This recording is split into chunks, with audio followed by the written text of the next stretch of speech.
讲到228，无应该是一个放假日子，应该是要互咱现代人学到历史的教示。伫咧228事件当中，互国民党政府请过的律师唐德宗到今也过身77年啊。唐德宗纪念协会举办追思纪念活动，也伫咧唐德宗纪念公园内面设台南头一个不羁为止的标示。特别是唐德宗老爸出事的所在，日本乌托市的市长也带团来遮感念唐德宗。协会也希望讲有更较侪人来了解这段历史。台南头一个由国家人权博物馆设的不羁为止标示，即阵设点台南市中心的唐德宗纪念公园，顶头写着：“那一定要有罪人，那安尼我一个就有够啊！”这是唐德宗的遗言。3月13是唐德宗历史过身77周年，协会办追思纪念会，头摆有日本的市长到场来献花，嘛有真侪民众特别来感念伊守护台湾伟大的精神。为着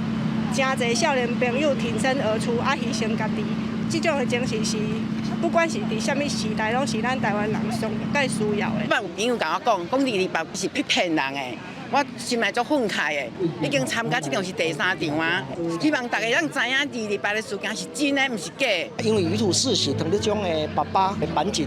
德藏吼，伊出事的所在吼，而且板井家的家族吼，知影这个代志了，真积极要来参与吼，啊，将伊的今年吼来这个带40人的团体做伙来参加。唐德宗伫228的时维护台南的治安，每手煞互人以叛乱罪甲枪杀，即阵也是真侪人讲袂出这段历史。现场发表看见唐德宗新册，毛地演宣布走找唐德宗电影，这个月15连年要播送的消息，通互众人看到唐德宗的勇气甲坚持正义的心。每一课咱拢伫写历史，咱敢会使记起唐德宗跟老爸这个历史教训。如果还有下一次，台湾人应该怎么样决定自己的未来？我觉得这个是这个片子最想让大家知道。为了把人权教育向下定根，市府串联参唐德宗相关的人权历史场址，拢总设6个正义甲勇气之路的标示牌，提供大家走读历史场景，也希望大家听惜民主自由的价值。